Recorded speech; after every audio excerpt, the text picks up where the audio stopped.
lagi Kak Tony sama kalian semuanya, kami dari kelompok 5 Safari akan melakukan presentasi tentang tugas progres humaniora kita sejauh ini. Saya Kok kita Dalami dan ada teman saya Kadisia, Nokada dan juga Ikan. Suaranya yang mana? Jadi dalam presentasi ini kita akan menjelaskan tentang latar belakang, lokasi waktu, hasil wawancara dan juga dokumentasi. Nah, ini untuk latar belakangnya, tentang perkembangan era digital. Di era digital ini akses film semakin luas melalui platform digital. Jadi masyarakat itu nggak harus untuk mengakses film itu harus ke bioskop atau ke televisi, tetapi juga bisa akses di media-media internet seperti platform streaming, media sosial. Nah, karena kebebasan itu masyarakat dapat mengakses film tanpa batasan waktu dan lokasi, sehingga dapat menonton film itu dari mana saja, kapan saja. Kemudian di era digital ini juga memberikan dampak berupa perluasan audiens lokal dan global. Kenapa? Karena jika era digital ini semakin meluas, audiens lokal itu dapat mengakses film-film dari global, begitu juga dengan masyarakat global dapat mengakses film-film lokal dari Indonesia. Selain itu, untuk dari sisi sineasnya sendiri dapat menjangkau pasar atau perluasan film mereka itu untuk dapat diakses oleh orang-orang global, begitu juga sebaliknya. Kemudian karena perkembangan era digital ini semakin meluas, kita tidak dapat menghindari namanya pembajakan digital. Nah, pembajakan digital itu sendiri kan namanya mengambil film-film atau konten hiburan dari situs resmi lalu disebarkan ke platform yang ilegal. Nah, ini tuh tentunya merugikan industri perfilman, di mana ini sangat melanggar hak-hak cipta seperti itu. Kemudian yang kedua itu, globalisasi itu membawa peluang sekaligus tantangan dalam pelestarian nilai budaya dan identitas nasional. Untuk peluang dan tantangan sendiri itu apa? Peluangnya itu adalah pengenalan budaya lokal kepada dunia. Jika globalisasi semakin mendunia, maka kita tuh dapat menciptakan kesempatan untuk mengenalkan budaya kita tuh ke luar, sehingga kita dapat melestarikan budaya kita sendiri itu tidak hanya di lingkup Indonesia, tetapi juga di lingkup dunia. Selain itu, untuk tantangan itu sendiri sama dengan film-film luar yang masuk ke Indonesia itu dapat dinominasi oleh budaya-budaya asing yang belum tentu sama dengan nilai-nilai budaya dan identitas nasional yang dianut oleh bangsa Indonesia, sehingga dengan itu Indonesia itu dapat tergerus nilai-nilai identitasnya dan tergantikan dengan dominasi budaya asing seperti itu. Lalu oleh karena itu tujuan kita untuk melakukan ini adalah untuk mengeksplorasi penerapan teknologi dalam pengawasan dan klasifikasi film di era digital. Jadi di sini itu kita ingin mengetahui bagaimana sih proses pensensoran film, sehingga dari situ tuh kita tahu nih dari proses ini tuh bisa digunakan untuk teknologi apa, seperti untuk AI atau machine learning. Lalu yang kedua menganalisis pengaruh digitalisasi terhadap industri film. Nah, pengaruh digitalisasi itu tidak hanya dalam penggunaan atau mengkonsumsi hiburan, tetapi juga dalam proses produksi dan distribusinya. Misalnya proses produksi menggunakan AR, VR atau CGI, lalu untuk distribusinya dengan menggunakan platform digital yang mudah diakses.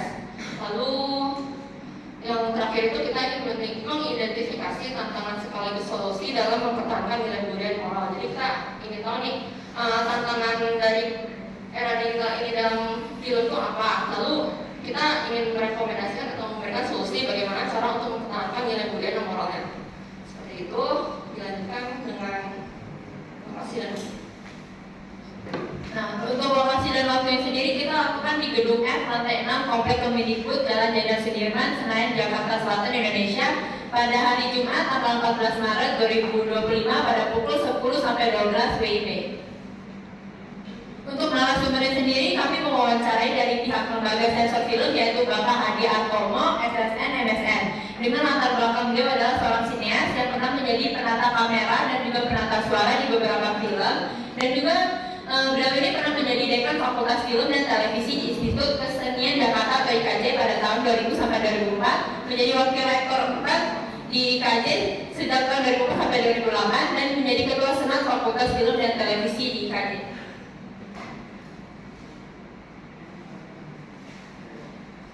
Lalu ini untuk hasil rangkuman wawancara LSF dengan beliau. Yang pertama itu peran LSF dalam menjaga keseimbangan dan kebebasan industri film. Nah di sini LSF itu berperan sebagai ibaratnya orang tua yang ingin melindungi anaknya.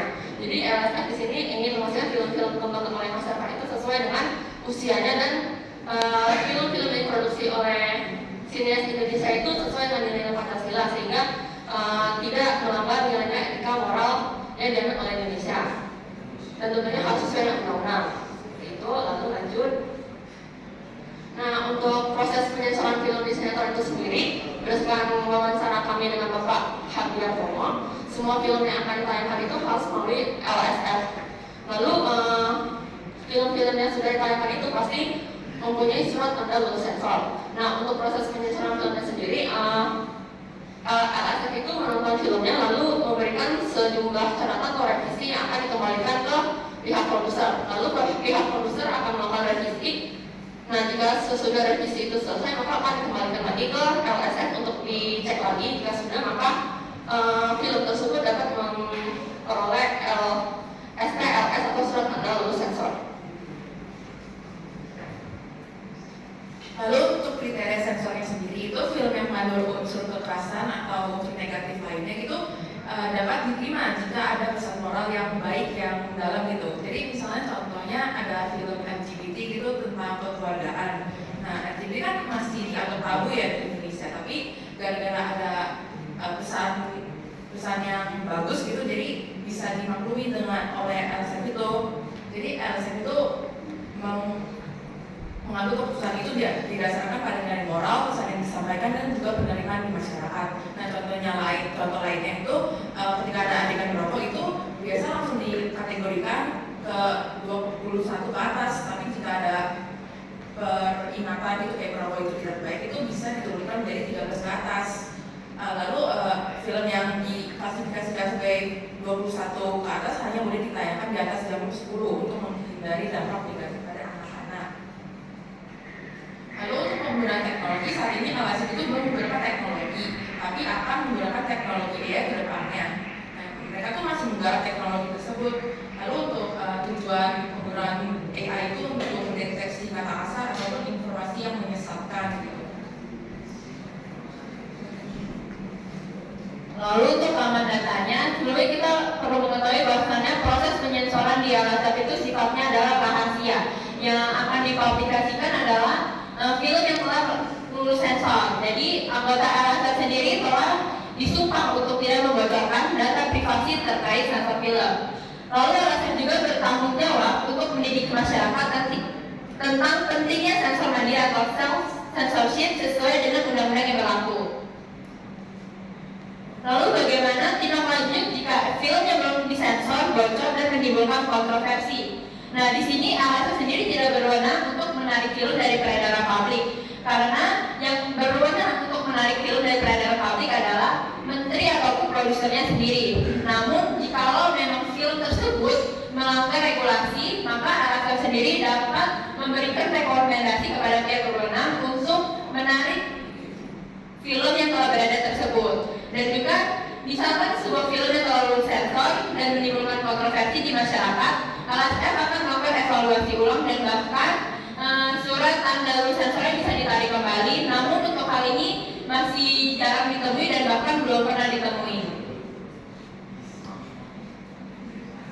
Baik, sekarang untuk tantangan dalam sensor film. Di sini masih balik dalam satu pihak, yaitu sensor film dari LSF, karena kita belum mewawancari Komdigi.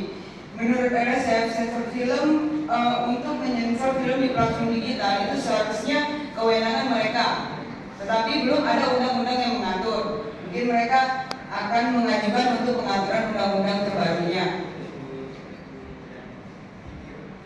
Setelah itu kolaborasi LSF dengan lembaga lain.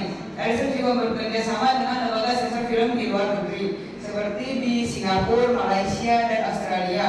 Mereka sering melakukan kunjungan dan bertukar pendapat. Baik, ini bukti dokumentasi kita ke LSF, tapi hanya 3 anggota yang pergi ke sana karena salah satu anggota kita terkena racun makanan. Baik, sekian dari kelompok kami. Terima kasih.